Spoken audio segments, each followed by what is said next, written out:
In technology-related news, Google, known as Alphabet if you have their stock, is coming to New York City. Now, New York City has been making out like a gangster in the last little bit because just a few days ago, Apple, which is expanding all over the place, announced that Austin, Texas will be its HQ2. But in offices that they currently exist in, they're going to add people. Now, Seattle's going to add over 1,000 people, and there's a few other places. And in New York City, they're going to be adding a few hundred more to their list of workers. That's Apple. Keep in mind, New York also got Amazon's HQ2. They got half of that. So they're getting 25,000 workers there. But again, half of those are going to be tech related. I did a video talking about that. And then the other half are going to basically be HR, admin, that type of stuff. And now Google, which already has about 7,000 employees in New York City, and they've already spent over $2 billion on a building prior, is now investing another $1 billion into New York, and they're going to be in 3 different locations, and they're creating, probably going to double the 7,000 people that they currently have, more than double their 7,000. So New York is making out like a gangster. No pun intended on that, because I know New York in the whole. But anyhow, so New York is really and truly going to do very well in tech.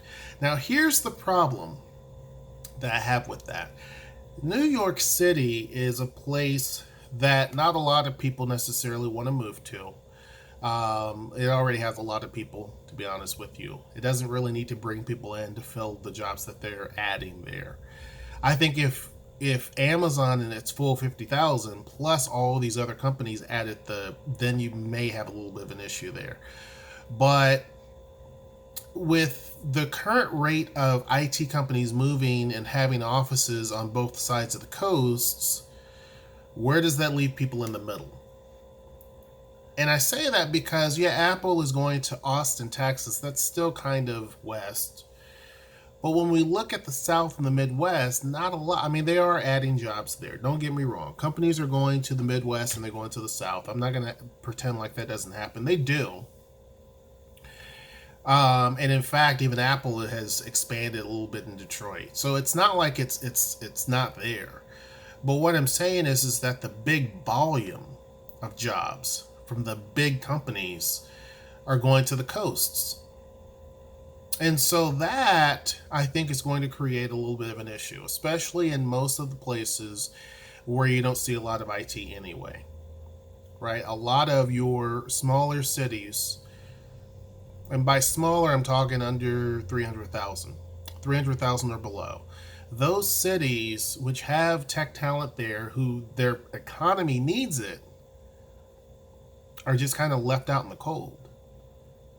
And I know that the argument is, well, you got to go where the people are, and so the jobs follow where the people kind of are, and that type of thing. I get it, but that doesn't mean that you don't have the tech talent in those places.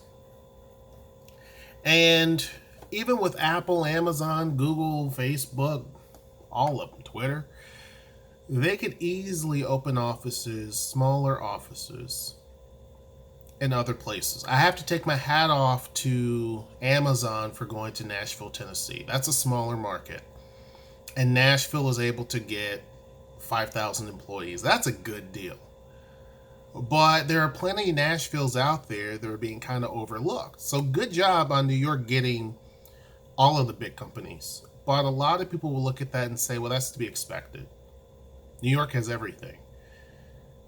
It doesn't if Apple or Amazon didn't choose New York, it wasn't going to hurt New York's economy. I mean, sure, every city is out there to get as many employers as they can. Obviously, I get it. But when you have other cities that are equally good contenders that are getting overlooked, that's going to start to piss a lot of people off quite a bit. Because sure, Pittsburgh and Philadelphia and Baltimore and all these other places, Minneapolis, Minnesota, St. Louis, all those places have IT. They absolutely do. And there's companies that get started there all the time. There's other major companies that have offices in those places. And I'm just naming just a few cities. We can go all over the country and talk about this. But the thing is it's not the same. The investment dollars are not over $1 billion. You know what I'm saying? So it's a big difference. Like, you can throw $1 billion at New York City and it doesn't do nothing. You know what I mean? Like, $1 billion to New York City is not a big deal. You throw $1 billion into St. Louis, or you throw $1 billion into Memphis or to Oklahoma City, or pick a city. That's a huge impact. It's a major, major impact for that economy. But in places like New York or Los Angeles or DC, the typical places, it doesn't really.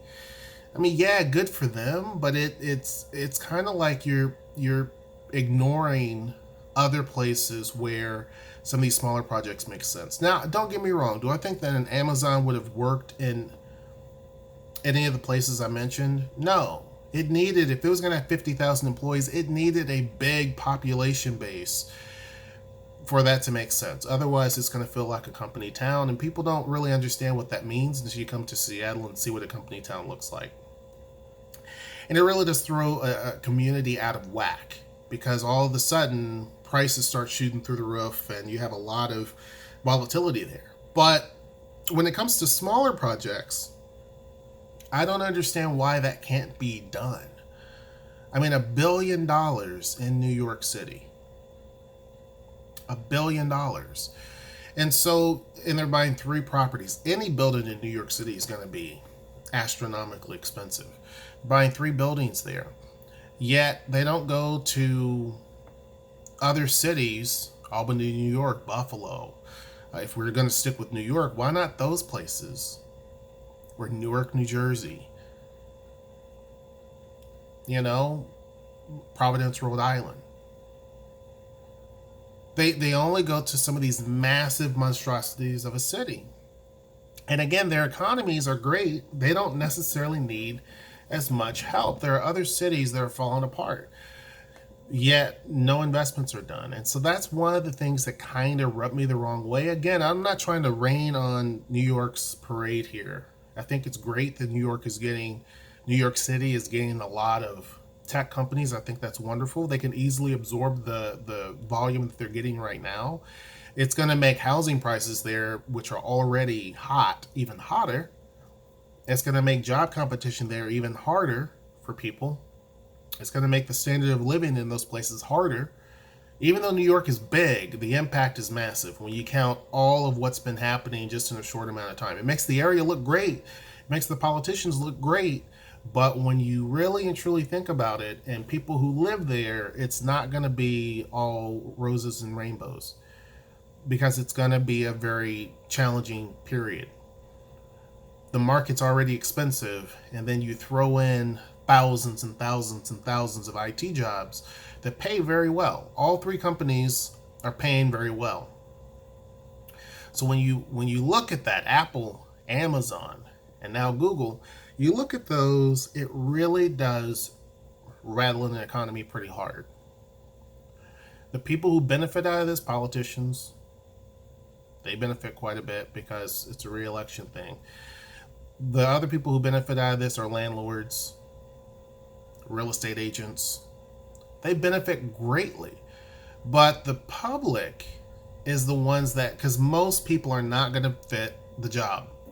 Most people, even if you have a degree, or even if you've worked in IT, a lot of people are not going to get the job, because again, the competition goes way up, because there's so many people who are interested in those jobs and they're in key markets. So you start to push a lot of people out anyway. But anyhow, I'm not going to sit here and keep beating this over your head with it. But New York City is literally attracting a lot of attention recently from the IT world. It kind of makes sense, obviously, because, I mean, it's New York City. They have a lot of talent there. But could it have been in other places? This is one of those that I kind of say, I scratch my head on saying I don't quite get it. I get it, but I don't get it. Does that make sense? Like, I get why they're doing it because the talent is there, the money is there, all of that stuff, the infrastructure. I get it, but then I don't get it whenever there's other places that can pretty much have a lot of the same things, and yet you're not doing that, or break it amongst several different places. To me, Google could have easily broke it up to be in several different locations, even in New York State. They could break it up amongst several different locations and still keep with the same plan. So therefore, you're helping out the economy in Buffalo. You're helping out the economy in Albany. You're helping out the economy in, Yonkers. You're helping out the economy in all these different places, as opposed to a city that doesn't really need all that much help. I don't know. Anyhow, you tell me what you think. Hope you guys enjoyed this video. Make sure you like, share, and subscribe. And until next time, I will see you. Take care.